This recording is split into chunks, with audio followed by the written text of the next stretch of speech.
So wedding season is here again, just about anyway. It's spring here in New Zealand, and I've been getting back into the swing of things. So I've been doing more engagement shoots, I've done a few more weddings, and I've been getting a lot of questions on my Instagram about which lens I've been using for the photos I post. And a lot of you guys have asked me whether I've sold my 24mm, and I definitely have not. I'm actually filming with it right now. It's probably the one lens that I've never sold and bought back. I just can't bring myself to sell it, even though I'm not using it as much as I was. Most of the shots I've been doing is with my 35mm. Every now and then I'll jump back to the 24mm and reminisce a little bit. I do still really like it, and I definitely still have not decided which one I like more. Sometimes the 24mm just comes in clutch when I'm in a really tight space, or even if I just want to get something a little bit more interesting, a little bit more dynamic, where the 35mm gives me that more classic look that everybody knows and loves. But I think one of the main reasons I've been getting lots of questions about which lenses I've been using is because the images might look a little bit different to usual, and that's because I've been using the Sony 1/8 strength black mist filter. And on pretty much all my shoots, weddings, engagements, whatever. I have made a video on this filter before. They sent them to me ages ago, but in the past I've just been putting them on like for sunset or whatever, whereas now I'm just really liking the feel of it. The only difference I've been doing in editing, I'm going to jump in and edit a few of these photos so you guys can see for yourself. It's quite a simple process using my presets, but the only difference I've been doing is changing the clarity from -10, which comes with most of the presets, to back to 0. It just evens it out a little bit. But yeah, I've really been loving it, and I just wanted to make a little update video on the lenses I've been using, edit some photos with you guys, just a basic video. A lot of you guys like seeing the editing process. Alright, so here we have a bunch of photos from Ali and Megan's engagement shoot. These ones were all with the 35mm G Master, using that black mist 1/8 strength filter and the Sony A7IV. So I've selected a few photos, and I'm just going to go through and reset them and just show you guys what I did. So it's a really basic process. Like I said, I'm really just using this universal CTM3. It is the updated one that you guys got sent out. I just haven't changed the name of it in here. I was thinking as well, by the way, a little side note, because I'm always constantly updating my presets, and I really only release them when there's like a big change, because I don't want to be the guy who's just like trying to sell everything when there's really not that much of a big difference. But what I was thinking was I would start at like a membership on YouTube and just give you guys access to all of the presets that I make. Some of them never get released, but I change them over the season. But maybe what I would do is give you guys like an access link to a Dropbox, and every time I update a preset, it would go automatically into there. Same with my video alerts and any advice, and maybe like a forum that we can chat if you guys need advice. Let me know what you think of that idea anyway. For now, I'm going to go ahead and reset all of these photos, and we'll re-edit them as if from scratch. Done. Alright, so we're back to scratch for all of them. These are all straight out of the camera, as you can see. So the first thing really is just getting the white balance right, which is a little bit tricky in this situation because it's like a forest one. So it's like really warm in the background and quite cool in the foreground. So we're going to go ahead and apply the preset. I'm going to use universal for all of these. I'll try the muted split for a couple of them. Sometimes I use that for like a darker, moodier image. And like I said, I'm just resetting the clarity to back to 0. So yeah, I don't know how this comes across on YouTube with the white balance sliders, but I'm just going to try and get it like as correct as possible. Yeah, I think that looks pretty good. And that's pretty much all I'm going to do to that photo. There's really not a huge amount of difference. You could bring up the shadows a little bit, but I don't want to make them too, I'm a big fan of leaving shadows where they are. If it was dark, just leave it dark. That's how it was supposed to be. So now, because this image and the next one is kind of the same, I'm just going to command and copy everything that you see here. You can pause it if you want. Move over to the next one, and I should just be able to go bam and that image is also edited. Quite often what I'll do is with my weddings, I duplicate all of the images and make like a virtual copies of all of them and just convert them to black and white. So my clients have, you know, like if they have 800 photos, they have 800 in color and 800 in black and white. I just find it's easier and people don't have to like ask me for, you know, certain photos in black and white. But for engagement shoots, usually I'll just pick out individual ones, and I do that by pressing Command, comma, and making a virtual copy, and then just apply the black and white preset.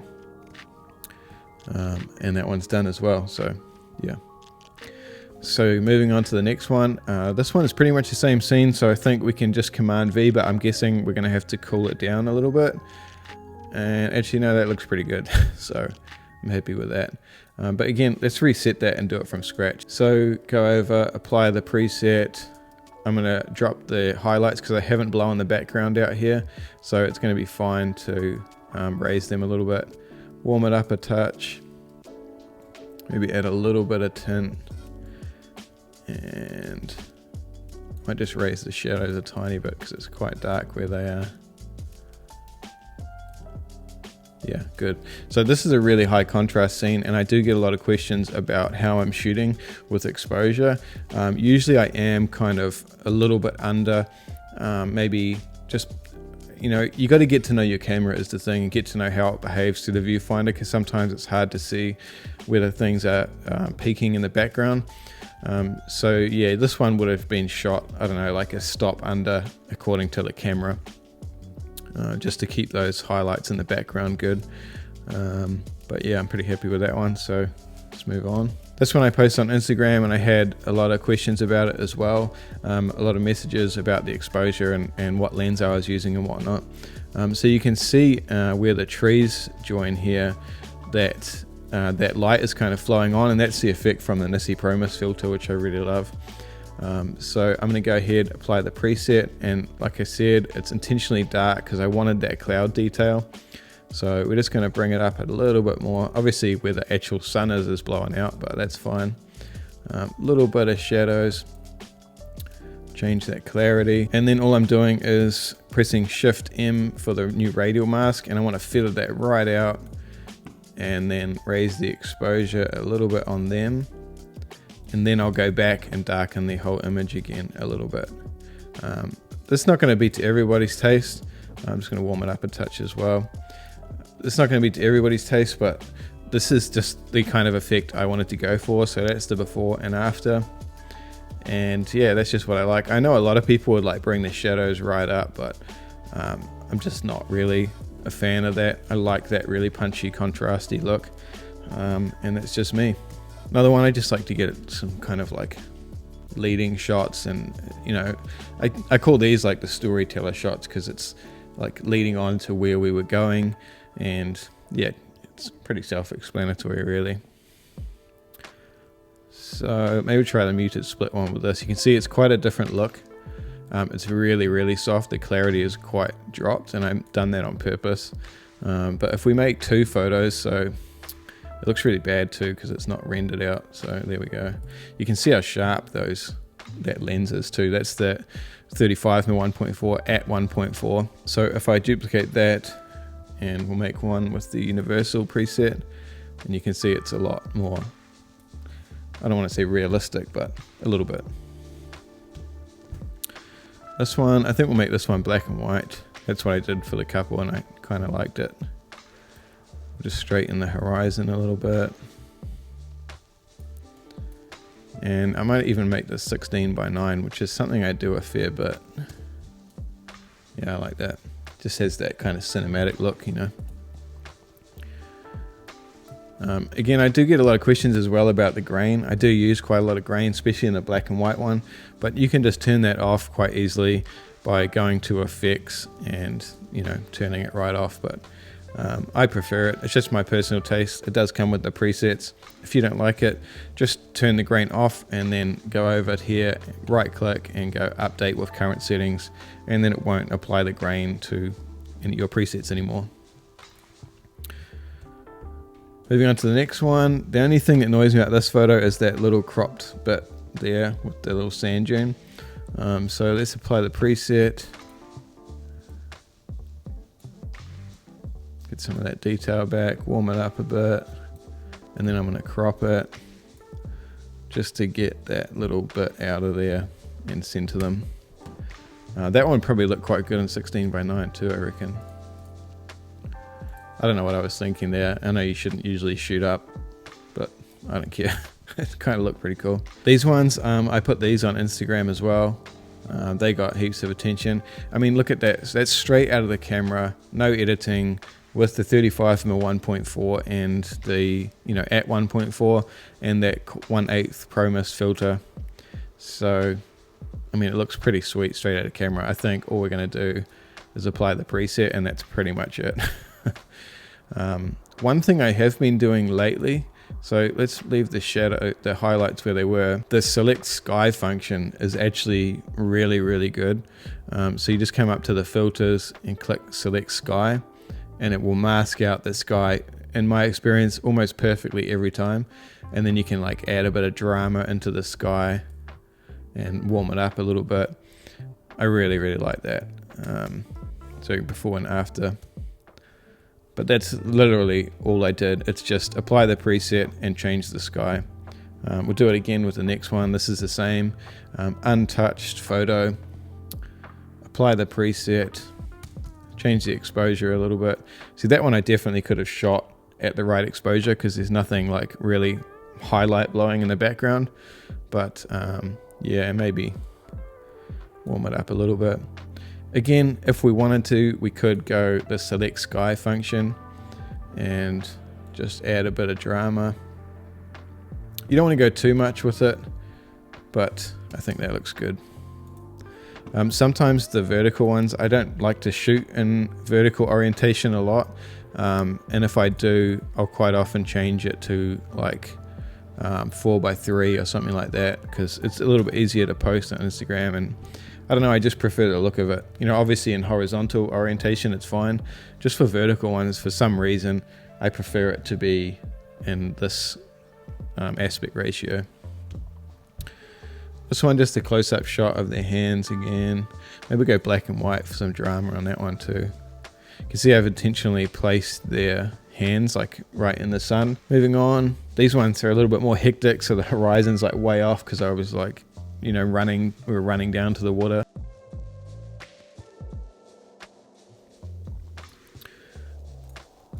We'll straighten that up. See, another thing is, when you've got blowing highlights with a sun, especially like that, you don't want to go all the way down because you can kind of see a ring around it. I'm not sure if it's picking it up on YouTube, but usually I like to go just a little bit above, because if it's blowing out, it's blowing out. There's not really much you can do about it. And maybe just a little bit of shadow detail back. Yeah, that's pretty good. Again, I'm going to copy and paste these because the next image is pretty much the same. There, I'm putting this one in because you can really see that effect of the black mist filter. So we'll just straighten that horizon. Paste. That's way too bright. So let's start from scratch. Straighten the horizon again. And universal. Take a little bit of that pink tint out. Here's an example of that.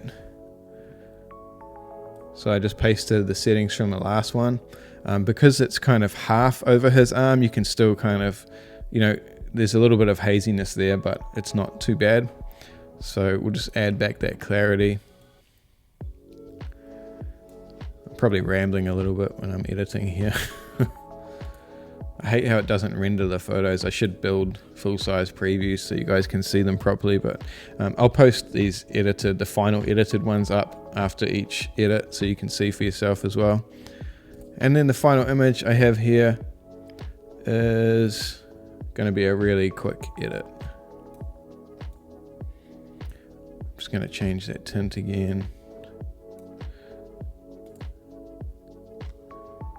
And that's pretty much all I'm going to do there. So I think we'll leave the 24mm images for the next video. I don't want this one to be too long, so we'll do a dedicated video just editing some from the 24mm G Master as well. So there you have it, guys, a little before and after with a bunch of the photos that I've been taking. Like I said, the biggest difference really is the Pro Mist filter. I'm still using the Sony A7IVs and mostly the 35mm. If you have any questions, as always, just drop a comment below and let me know what you guys want to see next. Sorry it's been so long, guys. I'll see you in the next video. Thanks for following along. If you got to the end of this video, I really appreciate it. And throw me a like and subscribe, and I'll see you in the next one.